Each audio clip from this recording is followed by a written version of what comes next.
സ്റ്റാറിനെ കുറിച്ചൊരു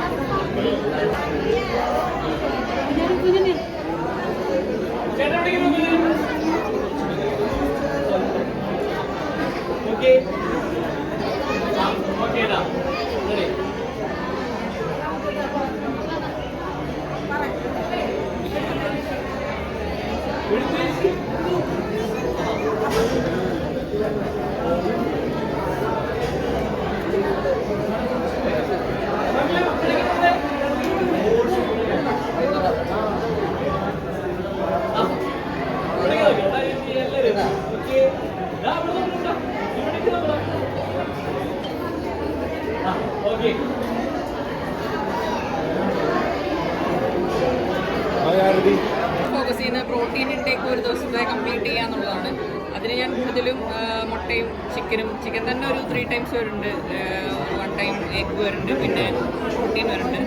ഇത്രയാണ് വരുന്നത്. പിന്നെ അതിൻ്റെ കൂടെ നമ്മൾ കാർബ് ഞാൻ എൻ്റെ ഓരോ ദിവസത്തെ ഇതനുസരിച്ചിരിക്കും. ഇപ്പോൾ എനിക്ക് എനർജി ഇച്ചിരി ഭയങ്കര ലോ ആണെന്നുണ്ടെങ്കിൽ ഞാൻ കുറച്ചുകൂടെ കൂടുതൽ കാർബ് എടുക്കും, അല്ലെങ്കിൽ കുറച്ച് ഇൻറ്റൻസിറ്റി കൂടുതലുള്ള വർക്കൗട്ടുള്ള ദിവസമാണെങ്കിൽ കാർബ് കൂടുതലെടുക്കും.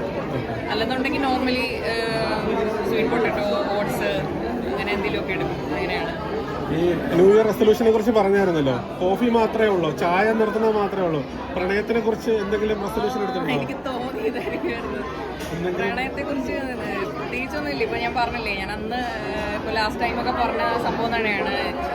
പ്രണയം നല്ല രീതിയിൽ കൊളമായിട്ടിരിക്കുകയാണ്. അതുകൊണ്ട് ഞാൻ അതിൽ നിന്ന് പുറത്ത് കടക്കാനായിട്ടുള്ള ശ്രമത്തിലാണ്. അപ്പോൾ എനിക്ക് തോന്നുന്നു ഈ ഒരു വർഷം എന്നെ സംബന്ധിച്ച് എനിക്ക് ഭയങ്കര ഇമോഷണലി ഞാൻ ഭയങ്കര ഡൗൺ ആയിട്ടുള്ളൊരു ടൈമായിരുന്നു. അതുകൊണ്ട് കൂടെ ആയിരിക്കാം എനിക്ക് എൻ്റെ ഡയറ്റിലും വർക്കൗട്ടിലും ഒന്നും കൂടുതൽ ഫോക്കസ് ചെയ്യാനും പറ്റിയിട്ടില്ല. അപ്പോൾ പക്ഷേ ഈ വർഷത്തോടെ ഞാൻ ഔട്ടാവും, അതായത് പുറത്ത് വരും, ആ ഒരു ട്രോമയിൽ നിന്ന് പുറത്ത് വരും. അടുത്ത വർഷം നല്ല വർഷമായിരിക്കും എന്ന് പ്രതീക്ഷിക്കുന്നു. കണ്ണുകളൊക്കെ നിറഞ്ഞല്ലോ പറഞ്ഞപ്പോൾ. ഒരുപാട് ആൾക്കാർ ചോദിക്കുന്നുണ്ട് എന്താണ് ശരിക്കും സംഭവിച്ചതെന്ന് പറയാൻ പറ്റുമോ? അങ്ങനെ അതിനെപ്പറ്റി അത് ഭയങ്കര പേഴ്സണൽ ആയിട്ടുള്ള കാര്യമല്ലേ. അപ്പോൾ പ്രത്യേകിച്ചൊന്നുമില്ല. അതായത് നമുക്കെന്തൊരു ചില ആൾക്കാർ, അതായത് ഒട്ടും കമ്പാറ്റബിൾ ആയിട്ട് ഉള്ള ആൾക്കാരായിരിക്കില്ല അങ്ങോട്ടും ഇങ്ങോട്ടും പ്രണയിക്കുന്നത്. അപ്പോൾ ആ ഒരു ബുദ്ധിമുട്ടാണ്. അതായത് നമുക്ക് ചേരാത്തവർ തമ്മിൽ ചേരുമ്പോൾ ഉണ്ടാവുന്ന ഒരു അഡ്ജസ്റ്റ് ചെയ്യുക, കുറേ നാൾ അഡ്ജസ്റ്റ് ചെയ്ത് കഴിയുമ്പോഴായിരിക്കുമല്ലോ നമുക്ക് ശരിക്കുള്ള ബുദ്ധിമുട്ടുകൾ മനസ്സിലായതാണ്. അതേ ഉള്ളൂ, വേറെ വലിയ ദുരന്തമൊന്നുമല്ല. നമ്മൾ ഈ വർക്കൗട്ടായിട്ട് ബന്ധപ്പെട്ട ഒരു കാര്യം ചോദിക്കാം. ഏറ്റവും കൂടുതൽ റീസെൻ്റ്ലി ഈ വർക്കൗട്ട് ചെയ്തുകൊണ്ടിരിക്കുമ്പോൾ ആൾക്കാർ കുഴഞ്ഞു വീഴുന്നു എന്നൊക്കെ കുറേ വാർത്തകളൊക്കെ വരുന്നുണ്ട്. അതെന്തുകൊണ്ടായിരിക്കും അങ്ങനെ സംഭവിക്കുക?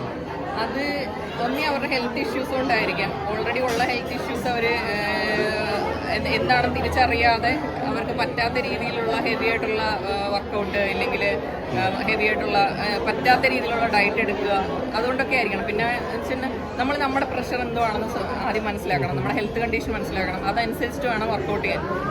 ഇതൊന്നും മനസ്സിലാക്കാതെ ഒരു എന്താ പറയുക, ജിമ്മിൽ വന്നിടന്ന് മാക്സിമം വർക്കൗട്ട് ചെയ്ത് ഇതാക്കാൻ നോക്കുന്നത് കൊണ്ടാണ് അങ്ങനെ സംഭവിക്കുന്നത്. പ്രഷർ കൂടുന്നത് കൊണ്ടാണ് അങ്ങനെ സംഭവിക്കുന്നത്.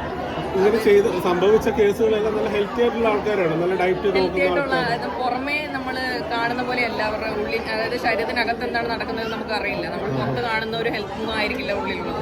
അപ്പോൾ അത് കറക്റ്റായിട്ടുള്ള ചെക്കപ്പ് ചെയ്യുക, ഒരു at least once a year checkup ചെയ്യുക, എല്ലാം ഓക്കെ ആണോ എന്ന് നോക്കുക, അതനുസരിച്ച് സപ്ലിമെൻറ്റ്സ് എടുക്കുക, അല്ലെങ്കിൽ ഫുഡ് അതനുസരിച്ച് കൺട്രോൾ ചെയ്യുക. അങ്ങനെയൊന്നും ചെയ്യുന്നതുകൊണ്ടാണ് അങ്ങനെ വരുന്നത്. പിന്നെ എന്ന് വെച്ച് കഴിഞ്ഞാൽ അല്പജ്ഞാനം അപകടമായിരിക്കുമല്ലോ. പലരും ഇപ്പം അവിടെ ഇവിടെയൊക്കെ കാണുന്ന രീതിയിലുള്ള, അതായത് എവിടെയെങ്കിലും യൂട്യൂബിൽ വീഡിയോസ് കാണുക, ഇൻസ്റ്റാഗ്രാമിൽ വീഡിയോസ് കാണുക ചെയ്യുമ്പോൾ അതൊക്കെ ട്രൈ ചെയ്യാൻ ശ്രമിക്കുന്നുണ്ട്. അതായത് യങ് ആയിട്ടുള്ള ജനറേഷനാണ് എനിക്ക് തോന്നുന്നു കൂടുതലും. അതായത് എവിടെയെങ്കിലും ഒരു ട്രിക്ക് എന്ന് കാണുമ്പോൾ ഉടനെ അത് ചെന്ന് ചെയ്യുക, അതാണ് മെയിനായിട്ടുള്ളൊരു. ഇപ്പോൾ എനിക്കറിയാം കുറേ നാറ്റി എന്ന് പറഞ്ഞ കുറേ വീഡിയോസ് വരുന്നുണ്ടല്ലോ. അപ്പോൾ എങ്ങനെ നാറ്റി ആയിട്ട് ബോഡി ബിൽഡ് ചെയ്യുക എന്ന് ആൾക്കാർ ചിന്തിച്ചുകൊണ്ടിരിക്കുന്നുണ്ട്. അപ്പോൾ എവിടെയെങ്കിലും ഒരു ഓക്കെ ഇത് യൂസ് ചെയ്താൽ മതി, ഇത് നാച്ചുറൽ ആണ് എന്നുള്ള രീതിയിൽ വരുമ്പോൾ അവരത് യൂസ് ചെയ്യുന്നുണ്ട്. പക്ഷെ അത് നാച്ചുറൽ ആണെങ്കിൽ പോലും ചിലപ്പോൾ അതിന് ഭയങ്കരമായിട്ടുള്ള ഒരു സൈഡ് എഫക്റ്റ് ഉണ്ടാകാൻ ചാൻസ് ഉണ്ട്. ഇന്നത്തെ ജനറേഷൻ ഭയങ്കര ഹെൽത്ത് കോൺഷ്യസ് ആണല്ലോ. അപ്പോൾ എല്ലാ ആൾക്കാരും നാളെ മുതൽ തുടങ്ങാമെന്ന് പറഞ്ഞു. അങ്ങനെയുള്ള ഒരു ജനറേഷൻ ഇതിനകത്തുണ്ട്. അവരോട് എന്താണ് പറയാനുള്ളത്? തുടങ്ങാമെന്ന് വിചാരിക്കുന്നത് തന്നെ ഒരു വലിയ കാര്യമാണ്.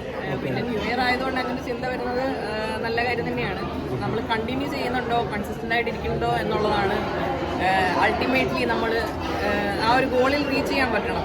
എന്ന് തുടങ്ങിയാലും റീച്ച് ചെയ്യാൻ പറ്റിയാൽ മതി. ഭാരതി ഇപ്പോൾ വർക്കൗട്ട് ചെയ്യുന്നുണ്ടോ? ഭാരതിയുടെ വർക്കൗട്ടും കാര്യങ്ങളൊക്കെ എങ്ങനെയാണ് ഇപ്പോൾ? ഞാൻ വർക്കൗട്ട് ചെയ്യുന്നുണ്ട്. വർക്കൗട്ട് എനിക്ക് അത് മാനസികമായിട്ട് ഇപ്പോൾ ഒരു കണക്റ്റഡ് ആയതുകൊണ്ട് 20 ദിവസം വർക്കൗട്ട് ചെയ്തില്ല എന്നുണ്ടെങ്കിൽ നമുക്ക് ഭയങ്കരമായിട്ടുള്ള കുറ്റബോധങ്ങൾ വരാറുണ്ട്. പിന്നെ ഞാനൊരു കോമ്പറ്റീഷന് വേണ്ടിയിട്ടല്ല പ്രിപ്പയർ ചെയ്യുന്നത്. പക്ഷേ എനിക്ക് പ്രോഗ്രാംസ് വരുമ്പോൾ എനിക്കൊരു ബ്രേക്ക് എടുക്കാൻ പറ്റുന്ന രീതിയിലല്ല.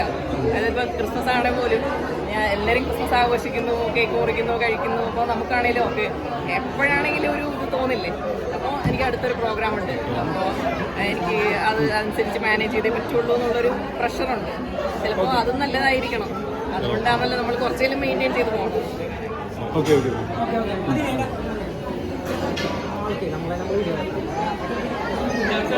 ഒരു മിനിറ്റ് പറയുമ്പോൾ നിങ്ങൾ കൂടെ ഉണ്ടായിരുന്നേ കൊള്ളായിരുന്നു. പറഞ്ഞില്ലല്ലോ പറഞ്ഞു കഴിഞ്ഞാൽ അല്ല എടുക്കാം ഇപ്പൊ പെട്ടെന്ന് നമ്മളെ ഒന്ന് പ്രശ്നം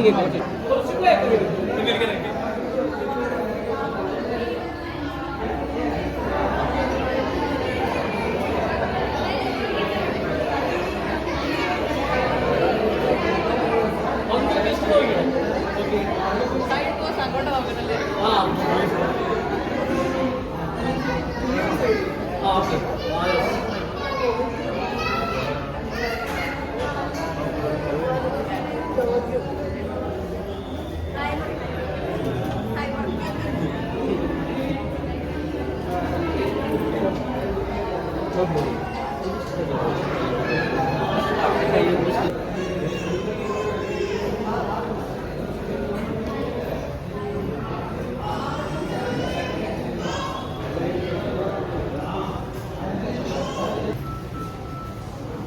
ഇങ്ങനെ വന്നാ ഇങ്ങനെ